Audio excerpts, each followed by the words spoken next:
19세기에 그 찰스 다윈의 종의 기원이라는 책이 나오면서 창조론과 진화론은 뜨겁게 치열하게 싸움이 진행되게 되었습니다.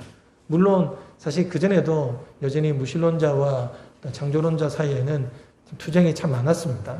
하지만 여러분, 이 진화론을 받아들인다라고 해서 다 무신론자거나 또 하나님을 불신하고 또 창조론을 거부하는 사람들이 아닙니다. 물론 이 진화론을 잘못 적용해서 인간도 우연히 진화된 한 종에 불과하다라고 생각하면서 그 인간의 어떤 존엄성을 무시하는 것은 잘못된 겁니다. 하지만 이 진화론을 연구하며 하나님의 창조 과정을 탐색하는 사람들도 많고 또 진화론으로 하나님의 존재를 증명하려는 사람들도 있습니다.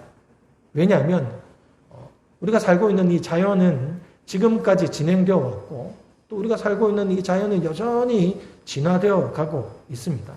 무엇보다도 이 지구를 넘어선 어마어마한 이 우주가 계속해서 팽창하고 있다는 겁니다. 다르게 표현하면 계속 진화해 간다라고 볼 수 있는 거죠.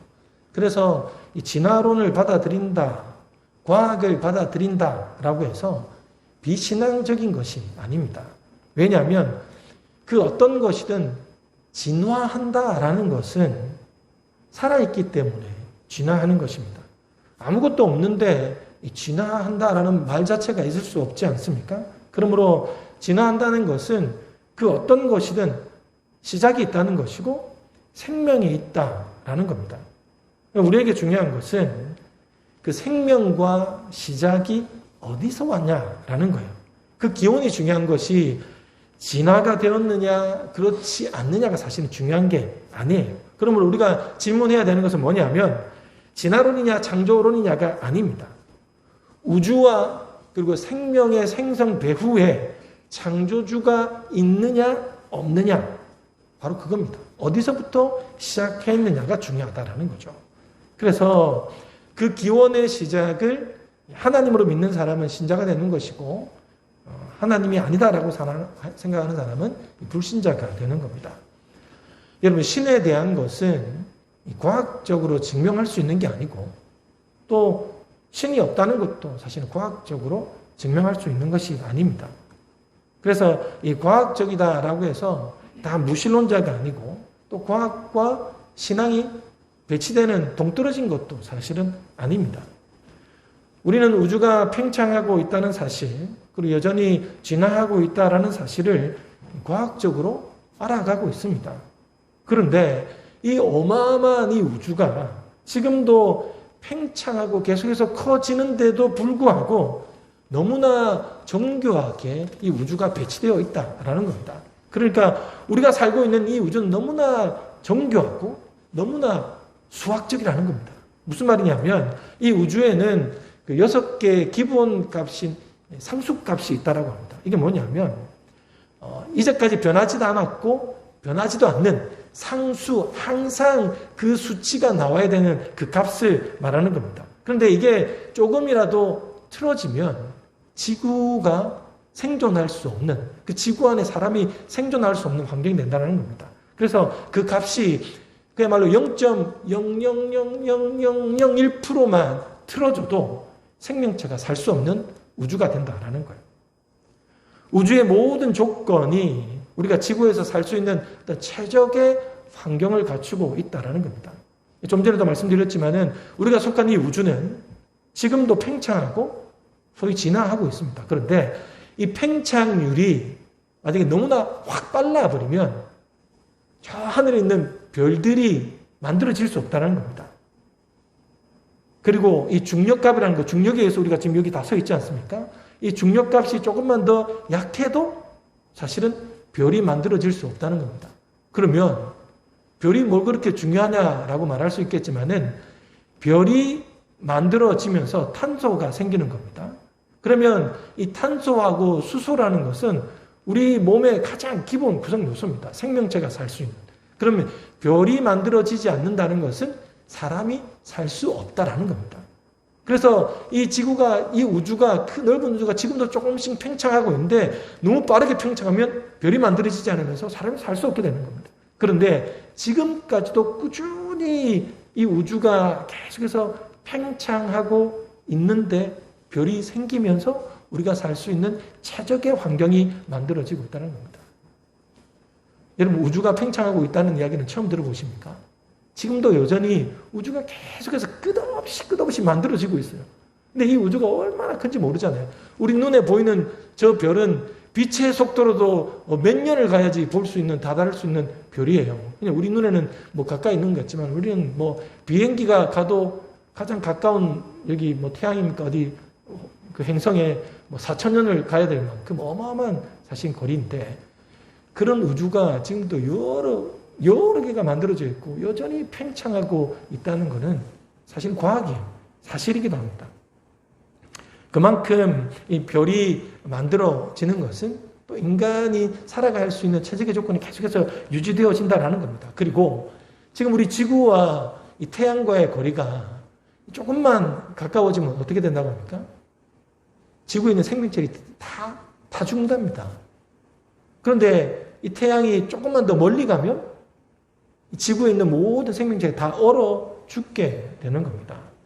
그러니까 지금 우주는 이 지구가 살 수 있도록 너무나 정교하게 사실은 다 최적의 조건으로 만들어져 있다는 거죠. 이것이 현실이고 과학입니다.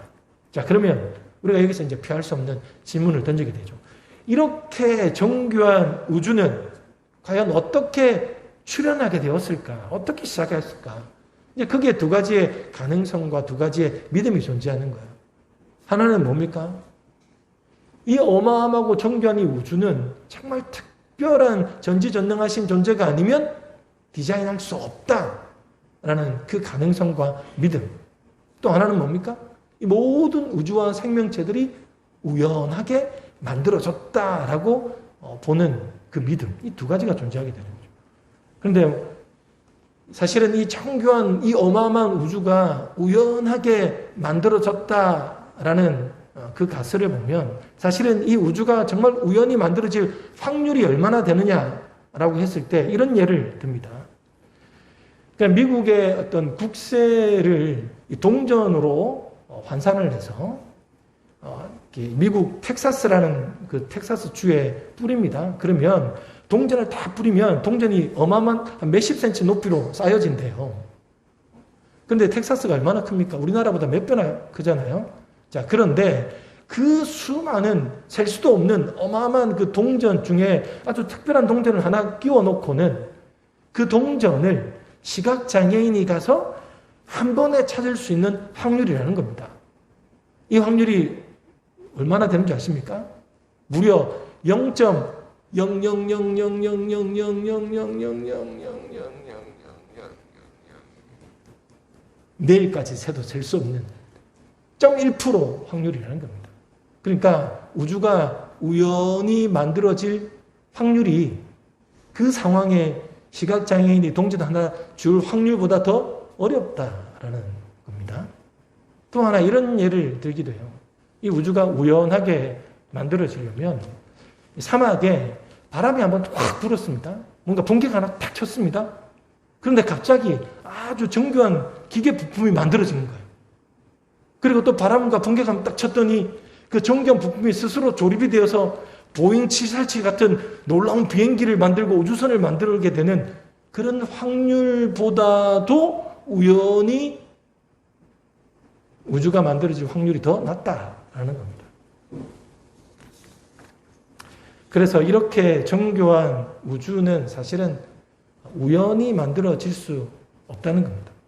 우연히 지구와 태양과의 거리가 지금처럼 적절하게 만들어져 있고 중력값이나 팽창 속도가 우연히 생긴 거라면 지구는 간혹 우연히 때로는 주기적으로 지구가 타 죽어가거나 혹은 완전히 얼어 죽거나 사람이 살 수 없는 이 탄소가 생기지 않는 일이 생겨야 한다라는 겁니다. 그렇지 않다는 거예요. 그래서 우리는 우주와 그 안에 있는 지구라는 별은 아주 특별한 존재가 창조했다라고 믿는 거예요. 그래서 철학자들 중에는 이 진화론과 과학을 공부하면서 무신론에서 유신론으로 전향하는 사람들이 많습니다. 그 대표적인 사람이 바로 영국의 무신론계 대부 철학자라고 하는 앤서니 플루이죠. 그도 이런 얘기를 했습니다. 이 우주를 특별한 존재가 설계했다는 것을 다 수용하는 것은 아니다라는 거죠. 자기는 공부해 보니까 이것 말고는 답이 없다라고 생각하게 된 거죠. 그렇습니다. 이 우주를 하나님이 창조하셨다는 것을 다 받아들이지는 않습니다. 그러나 우리는 감사하게도 세상 사람들이 넘지 못하는 이 어마어마한 문턱을 우리는 넘은 거예요. 오늘 우리가 읽은 본문 창세기 1장 1절은 우리는 사실 너무나 자주, 너무나 쉽게 읽혀지고 고백하는 부분이지만 또 많은 사람들은 이 창세기 1장 1절 말씀 앞에서 문턱 앞에서 숨이 턱 막히는 그런 경우가 있는 겁니다. 자, 여러분 우리 같이 한번 다시 읽어보겠습니다. 시작. 태초에 하나님이 천지를 창조하시니라. 자, 여러분 이 말씀에는 두 가지 전제가 있습니다. 태초에 하나님이 천지를 창조하시니라. 이 말은 뭐냐면 우주는 원래부터 존재한 것이 아니라 우주가 출현한 시작점에 있다라는 거예요. 자, 그리고 또 하나는 뭐냐면 이 어마어마한 우주를 누군가가 만들었다라는 두 가지의 전제가 사실은 여기에 있다라는 거예요. 저절로 존재하는 것이 아니라는 겁니다. 그래서 우리는 그것을 만드신 분을 하나님이다라고 믿는 거예요. 그래서 우리는 교부 때부터 지금까지 이 사도신경의 첫 부분을 이렇게 고백하는 겁니다. 나는 전능하신 아버지 하나님 천지의 창조주를 믿습니다. 이것이 가장 믿음의 시작이기 때문입니다. 태초에 우리가 알지 못하는 그 첫 시작을 하나님이 하셨다는 겁니다. 그래서 이것을 기록한 책의 이름이 뭡니까? 창세기잖아요. 이 창세기가 한자로 보시면 창세기, 비롯할 창, 인간 세, 기록할 기. 인간의 비롯됨을 기록한 책, 인간이 어디서 비롯되었는지를 기록한 책이 바로 창세기. 그래서 영어 성경은 제네시스, 기원, 시작, 유래다라는 그런 뜻을 가지고 있는 거죠. 그래서 여러분 이 창세기 1장에 보면 우리가 한글 성경으로는 읽을 때는 알지 못하는 아주 오묘한 비밀이 있습니다. 그러니까 이 창세기 1장에서는 바로 이 우주를 만드신 분이 바로 하나님이다라는 사실을 여기에 그대로 기록하고 있습니다.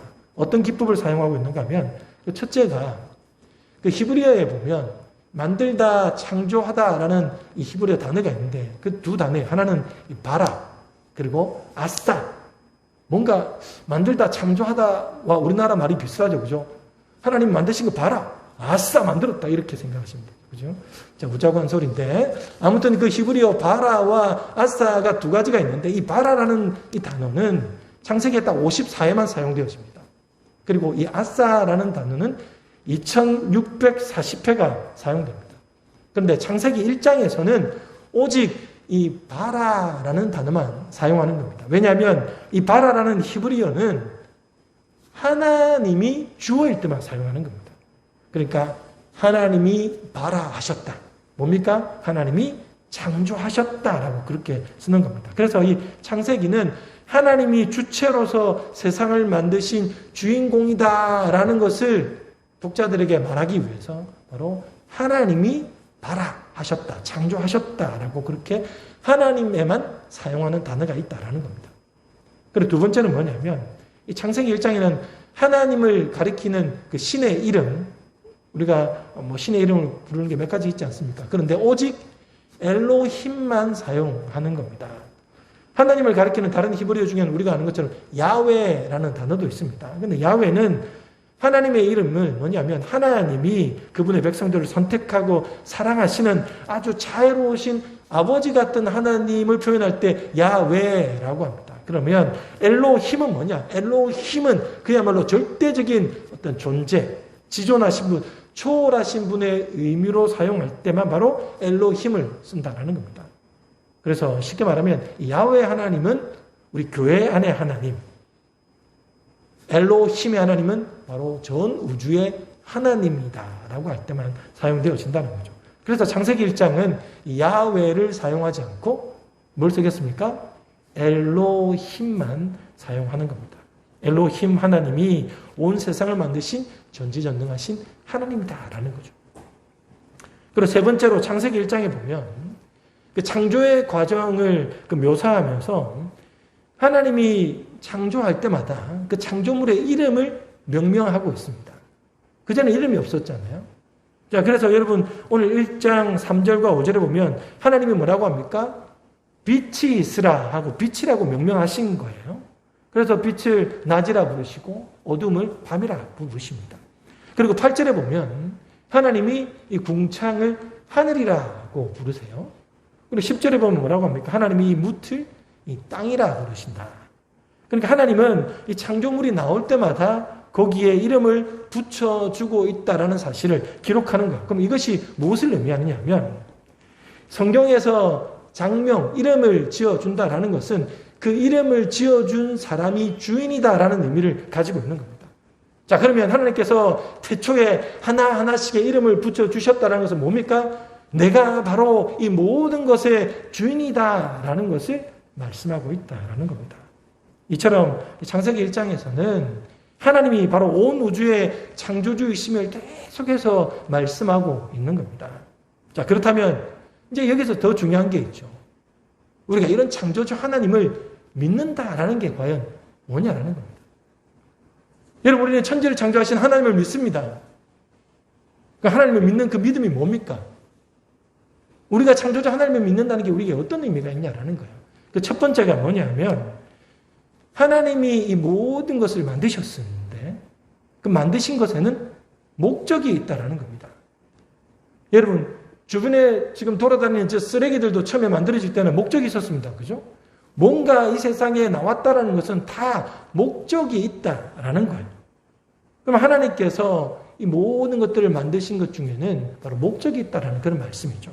자, 골로새서 1장 16절 말씀 우리 같이 한번 읽어보겠습니다. 시작. 만물이 그에게서 창조되되 하늘과 땅에서 보이는 것들과 보이지 않는 것들과 혹은 왕권들이나 주권들이나 통치자들이나 권세들이나 만물이 다 그로 말미암고 그를 위하여 창조되었고 라고 합니다. 자, 만물이 다 그로 말미암고 그를 위하여 창조되었다라고 말씀합니다. 하나님이 창조하셨다는 것은 하나님이 만드신 목적이 반드시 있기에 우리는 바로 그 창조 목적에 맞게 살아가야 된다는 겁니다. 누구를 위해? 하나님을 위해. 그를 위하여 창조되었다라고 말씀합니다. 자, 그러면 하나님이 우리를 만드신 목적이 뭐겠습니까? 성경에는 수많은 하나님의 목적이 사실은 기록되어져 있습니다. 하나님을 찬송하게 하려고 만들었고 예수 그리스도에게 자라가게 하고 하나님의 형상을 닮아가고 주신 사명을 감당하도록 하나님께서 우리를 만드셨다라고 말합니다. 그런데 우리가 오늘 이것을 일일이 다 사실 나열할 수 없습니다. 그러면 이 모든 것들을 한마디로 요약한다면 뭘까요? 그렇죠. 여러분 마음속에 지금 생각하고 있는 그겁니다. 하나님을 영화롭게 하는 것. 하나님을 기쁘시게 하는 것이 우리의 삶의 목적이다. 하나님이 그것을 위해서 우리를 만드셨다라고 말씀하는 겁니다. 고린도전서 10장 31절과 33절입니다. 그런즉 너희가 먹든지 마시든지 무엇을 하든지 다 하나님의 영광을 위하여 하라. 유대인에게나 헬레인에게나 하나님의 교회에나 거치는 자가 되지 말고 나와 같이 모든 일에 모든 사람을 기쁘게 하여 자신의 유익을 구하지 아니하고 많은 사람의 유익을 구하여 그들로 구원을 받게 하라. 우리가 삶의 현장에서 하는 일들이 바로 하나님께 기쁨이 되고 하나님이 영광 받으실 만한 일들을 한다라는 겁니다. 해야 한다는 거예요. 그것이 많은 사람의 유익을 구하는 것이고 복음을 전하는 것이고 구원을 받게 하는 매개체가 되는 것이다 라고 말씀하고 있는 겁니다. 그래서 사실 하나님을 영화롭게 하고 하나님을 기쁘시게 하는 그 범주 안에 사실은 예배하고 교제하고 섬기고 선교하고 봉사하는 이 모든 것들이 다 포함되어 있는 거죠. 그래서 우리가 다른 것은 다 있는다 하더라도 우리가 하나님의 영광을 위해 그리고 하나님의 기쁨이 되는 삶을 살아야 한다는 그 첫째 목적을 우리 잊지 말아야 합니다. 많은 사람들이 목사에게 이런 질문해요. 목사님, 하나님의 뜻이 무엇인지 잘 모르겠습니다. 하나님을 위해 산다는 것이 뭔지 잘 모르겠습니다. 어떻게 해야 하나님의 뜻을 이루며 살아갈 수 있습니까? 하나님의 뜻을 알게 해주십시오라고 질문을 합니다. 자, 그러면 이런 질문에 대한 대답은 뭐냐면 다시 스스로에게 한번 질문을 던져보십시오. 어떤 질문이냐? 이것이 하나님을 영화롭게 하는 것이냐? 이것이 하나님께 영광 돌리고 하나님을 기쁘시게 하는 것인가? 라고 한번 물어보라는 겁니다. 거기에 예스라고 하는 것이면 무엇이든지 어떤 것이든지 할 수 있는 거예요.